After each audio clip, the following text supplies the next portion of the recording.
Welcome to my YouTube channel world literature. आज जो topic discuss करने वाले हैं वो है एनोवा प्ले बाय एमा एता एडू। एमा एता एडू का ये प्ले है जिसको आज हम डिस्कस करने वाले हैं। तो अपना लेक्चर जो है वो स्टार्ट करते हैं। फर्स्ट ऑफ ऑल हम राइटर को डिस्कस करेंगे, प्ले का इंट्रोडक्शन, देन इसके कैरेक्टर्स को एंड डिटेल समरी को भी डिस्कस करेंगे। एमा एता एडू की बर्थ हुई थी 23 मार्च 1942 में एंड इनकी डेथ हुई थी 31 मई 2023 में। Ghanaian author, poet, playwright, politician and academic BA थी। नेक्स्ट जो है वो हम इंट्रोडक्शन को डिस्कस करते हैं कि इस प्ले को पब्लिश कब करवाया गया। अनोवा ये जो प्ले है इसको घानियन राइटर एमा एता एडू ने 1970 में पब्लिश करवाया था। इसके बाद जो है ये एक यूनिवर्सिटी में जो है वो टीचिंग करने के लिए चली गई थी। प्ले के कैरेक्टर्स को डिस्कस करते हैं। जो फर्स्ट कैरेक्टर जो प्रोटैगनिस्ट है इस प्ले की उसका नेम है अनोवा। अनोवा के नेम पर ही इस प्ले को टाइटल दिया गया है। ये टाइटल इसीलिए दिया गया है कि अनोवा यहाँ पर जो है वो एक इंडिपेंडेंट वुमन को रिप्रेजेंट करती है जो अपने डिसीजंस खुद ले सकती है, मॉडर्न फीमेल को रिप्रेजेंट करती है और ये ट्रेडिशनल जो व्यूज़ हैं, सोसाइटी के जो व्यूज़ हैं, पेट्रार्चियल जो सोसाइटी है, ये उन सब को चैलेंज करती है। तो नवा यहाँ पे जो है वो स्ट्रॉन्ग पर्सनालिटी दिखाई गई है बट जिसकी जो लाइफ है वो एंड एक ट्रेजिडी में होती है। इसका एक हस्बैंड होता है जिसका नेम कॉफी याको है जो कि एक रिच मैन होता है। अनोवा के पेरेंट्स भी हैं जिसका नेम अबीना बडुआ है, इसकी मदर हैं एंड इसके फादर का नेम ओसाम है। इसको जो है वो एक यंग वुमन के तौर पर डिस्क्राइब किया जाता है प्ले में। Slim and slight of build भी कहा जाता है। नेक्स्ट करेक्टर इसके हस्बैंड का करेक्टर है जो कि कॉफ़ी आको है। कॉफ़ी आको अनोवा का हस्बैंड है और ये नसोना हाउस से आया है। ये यीबी ट्राइब से बिलोंग करता है जो कि बेस्ट हाउसेस उस टाइम पे जो है वो कंसीडर किए जाते हैं। अब जो अनोवा के फादर हैं वो कॉफ़ी आको कहीं ना कहीं जो है वो लाइक करते हैं बट अनोवा की जो मदर है वो कॉफ़ी को बिल्कुल जो है वो पसंद नहीं करती है। कॉफ़ी को प्ले में डिस्क्राइब किया जाता है कि ये टाल है, ब्रॉड यंग मैन, ये सारी क्वालिटीज़ हैं, हार्ड वर्किंग भी है, रिच भी है, बिजनेसमैन है और ये ट्रेडिंग करता है एनिमल स्किन की और ये एक दिन जो है वो रिच पर्सन बन जाता है। बट अनोवा की जो मदर है वो कॉफ़ी को बिल्कुल जो है वो लाइक नहीं करती हैं। नेक्स्ट जो करेक्टर है वो अनोवा के पेरेंट्स का करेक्टर है। अबीना बदवा जो कि अनोवा की मदर हैं जो कि चाहती हैं कि अनोवा जो है वो अपनी ट्रेडिशंस को फुलफ़िल करे, एक हैप्पी मैरिड लाइफ गुजारे और सोसाइटल रोल्स को जो है वो पूरा करे। एंड सोसाइटी के रोल कौन से हैं? एक डॉटर के, एक वाइफ के, एक सब्जुगेटेड वुमेन के।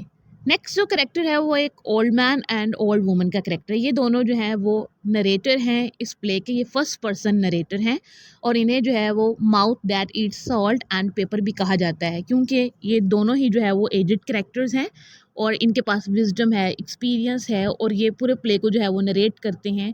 एंड प्ले का जो प्रोलॉग है उसको भी जो है वो old man and old woman he describe करते हैं। नेक्स्ट करेक्टर जो है वो बॉय का करेक्टर है। बॉय जो है ये कॉफ़ी और अनोवा के पास जो है ये एज अ स्लेव काम करता है लेकिन बॉय अनोवा को मदर कहता है एंड कॉफ़ी को जो है वो फादर कहता है क्योंकि अनोवा और कॉफ़ी का कोई भी जो है वो चिल्ड्रन नहीं था। इसी वजह से इनके जो स्लेव्स हैं वो इन्हें मदर एंड फादर कहा करते थे। नेक्स्ट करेक्टर पेनियन का करेक्टर है। ये 8 ईयर ओल्ड स्लेव है कॉफ़ी और अनोवा की और इसका एक ट्विन ब्रदर भी है काकरा, ये भी जो है वो 8 ईयर ओल्ड ही है और ये सभी जो स्लेव्स हैं वो अनोवा और कॉफ़ी को जो है वो मदर एंड फादर कहते हैं। प्ले की प्लॉट समरी को स्टार्ट करते हैं। जब प्ले स्टार्ट होता है तो स्टेज पर सबसे पहले जो है वो एक ओल्ड मैन और ओल्ड वुमन आते हैं और वो आकर जो है वो प्रोलॉग देते हैं। प्रोलॉग में जो है वो ये भी ट्रेडिशंस को डिस्क्राइब करते हैं, अपना जो उनका कंट्री है, जो अफ्रीका है, वहाँ की जो करैक्टरिस्टिक्स हैं उन सबको जो है वो डिस्क्राइब करते हैं, उनकी जो फोक टेल्स हैं वो उनको डिस्क्राइब करते हैं और उसके बाद जो है ये कहानी सुनाना शुरू कर देते हैं। अब जो प्ले का फर्स्ट सीन होता है उसमें अनोवा के पेरेंट्स जो है ना वो अनोवा को लेकर जो है वो आर्ग्यू कर रहे होते हैं। बदुआ उसकी मदर और ओसाम ये दोनों ही जो है ना वो अपनी हेड स्ट्रॉन्ग डॉटर के बारे में बात कर रहे होते हैं। जहाँ पर ओसाम कहता है कि हमारी डॉटर को वाइफ बनने की बजाय कोई और रोल जो है ना वो प्ले करना चाहिए क्योंकि वो एक स्ट्रॉन्ग गर्ल है तो उसे जो है ना वो एक स्ट्रॉन्ग वुमेन की तरह सोसाइटी में रहना चाहिए।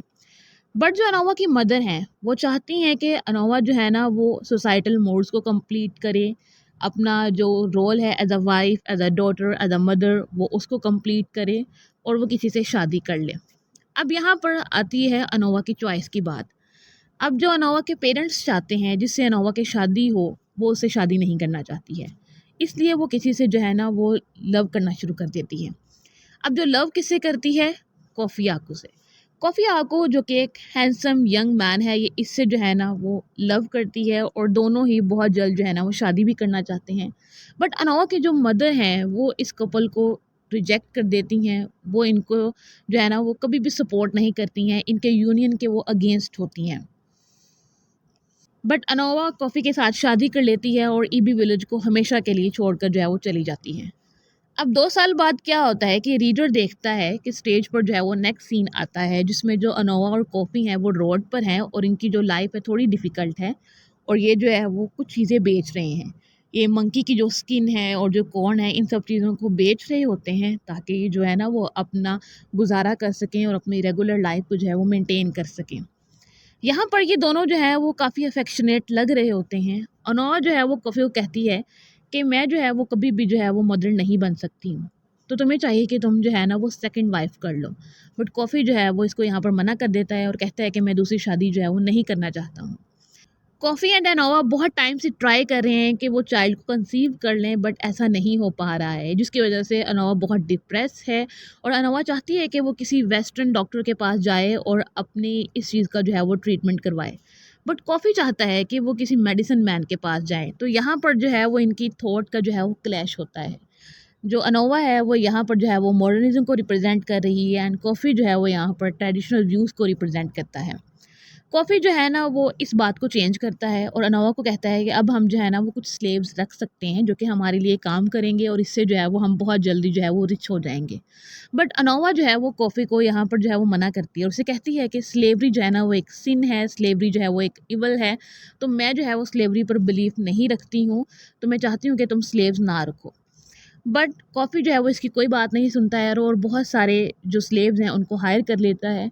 कॉफ़ी जो है ना वो बहुत जल्द जो है वो प्रॉस्पेरियस हो जाता है, एक रिच मैन बन जाता है और वो बहुत सारे स्लेव्स को जो है वो बाय भी कर लेता है। अब इनकी लाइफ जो है वो फाइनेंशियली काफ़ी स्टेबल हो चुकी थी, अब दोनों ही जो है वो प्रॉस्पेरियस हो चुके थे। बट अनोवा अभी तक जो है ना वो हैप्पी नहीं थी क्योंकि उसे जो है वो चिल्ड्रन चाहिए और ये मदर नहीं बन सकती है, ना ही कॉफ़ी जो है वो फादर बन पा रहा है। अनोवा डे बाय डे जो है ना वो डिप्रेस होती जा रही है क्योंकि अब उसका काम जो है वो बहुत कम हो गया है। पहले जो है वो काम किया करती थी, खुद को बिज़ी रखा करती थी और उसकी लाइफ में जो है ना वो कोई वरीज़ नहीं थी, कोई ऐसी टेंशन नहीं थी जो कि उसको परेशान कर सकती थी। लेकिन उसकी जो ये मदरहुड है या फिर उसका जो माँ बनने का जो ड्रीम है वो उसके अंदर कहीं न कहीं था और वो उसको जो है वो हमेशा फ्रस्ट्रेट करता था, डिप्रेस करता था, परेशान कर देता था। जिसकी वजह से अब जो है ना ये खुद से जो है वो हेट करना शुरू कर देती है, अपने आस-पास लोगों से जो है वो हेट करना शुरू कर देती है। एंड इसके पास जो लग्ज़रीज़ हैं, इसके हस्बैंड की जितनी भी वेल्थ है, वो भी इसको जो है वो सैटिस्फाई नहीं कर पा रही है। एंड इसका हस्बैंड ये सब कुछ जो है वो नोट भी कर रहा होता है कि मेरे पास इतनी वेल्थ है, मैं इतना प्रॉस्पेरियस रिच मैन बन चुका हूँ, लेकिन मेरी वाइफ़ जो है वो अभी तक मुझसे जो है ना वो हैप्पी नहीं हो पा रही है। बट इसकी वाइफ़ को सिर्फ़ क्या चाहिए, एक चाइल्ड चाहिए और यही चीज़ उसको जो है ना वो कंज़्यूम किए जा रही है और डे बाय डे इसकी जो हेल्थ है वो डिटोरिएट हो रही है।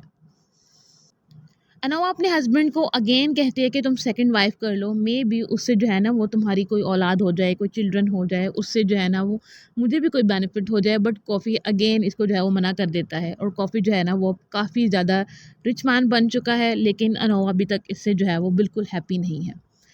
उसके बाद अलावा जो है ना वो मोस्टली अपना जो टाइम है वो घर में गुजारती। इसके जो स्लेव्स हैं, जो इसका क्लीनिंग बॉय है, ये उसे कहा करती कि मुझे मदर बुलाओ और इसके पास जितने भी सर्वेंट्स से काम करने वाले ये उनको कहा करती थी कि मुझे मदर और कॉफ़ी को जो है वो फादर कहो। अब कॉफ़ी जो है ना वो अपनी वाइफ़ के बिहेवियर से तंग आ चुका था, तो अपनी वो वाइफ़ को कहता है कि तुम्हें जो है ना ये सारी चीज़ें जो है वो मिज़रेबल कर रही हैं, तुम जो है ना वो हैप्पी नहीं हो, तो तुम्हें चाहिए कि तुम मुझे छोड़कर जो है ना वो कहीं और चली जाओ। क्योंकि अनोवा जब कॉफ़ी से आर्ग्यू करती है तो इन दोनों की लड़ाई के बाद अनोवा अपने क्लीनिंग बॉय को बुलाती है कि सभी स्लेव्स को यहाँ पर इकट्ठा करो। अब ये सब लोग जो है ना वो एक रूम में इकट्ठा हो जाते हैं जहाँ पर अनोवा, इसका हस्बैंड और सारे इनके घर के स्लेव्स होते हैं। यहाँ पर जो एनोवा है वो रिवील करती है सभी स्लेव्स के सामने कि कॉफ़ी जो है वो इम्पोर्टेंट है, सेक्सुअली वीक है, इसीलिए अभी तक इनका कोई चिल्ड्रन नहीं है। कॉफ़ी जब ये बात सुनता है तो वो कॉफ़ी जब ये बात सुनता है तो वो शेम में आकर रूम को छोड़कर चला जाता है और सुसाइड कर लेता है। एंड अनोवा इसके बाद खुद भी सुसाइड कर लेती है एंड यहाँ पर ये जो प्ले है वो एंड हो जाता है। Old man and old woman दोबारा से स्टेज पर आते हैं एंड ओल्ड वुमन आकर कहती है कि ये सब कुछ जो हुआ है, ये जो ट्रेजिडी हुई है, ये जो इंसिडेंट हुई है, वो अनोवा की कहीं ना कहीं थॉट्स की वजह से, उसके इरेटिक एक्शंस की वजह से और इमोशनल इंस्टेबिलिटी की वजह से हुआ है। वो एक मॉडर्न वुमन ज़रूर थी, लेकिन उसे इतना भी जो है वो ट्रेडिशनल व्यूज़ को जो है वो चैलेंज नहीं करना चाहिए था एंड कॉफ़ी को इस तरह से टारगेट नहीं करना चाहिए था सबके सामने कि वो शेम में आकर, रिग्रेट में आकर जो है ना वो सुसाइड ही कर लेता है। एंड इसी के साथ ये जो प्ले है वो एंड हो जाता है। आई होप कि यहाँ तक ये जो प्ले है वो आपको समझ आया होगा। वीडियो को लाइक और शेयर और चैनल को ज़रूर सब्सक्राइब कीजिएगा। Thanks for watching my channel.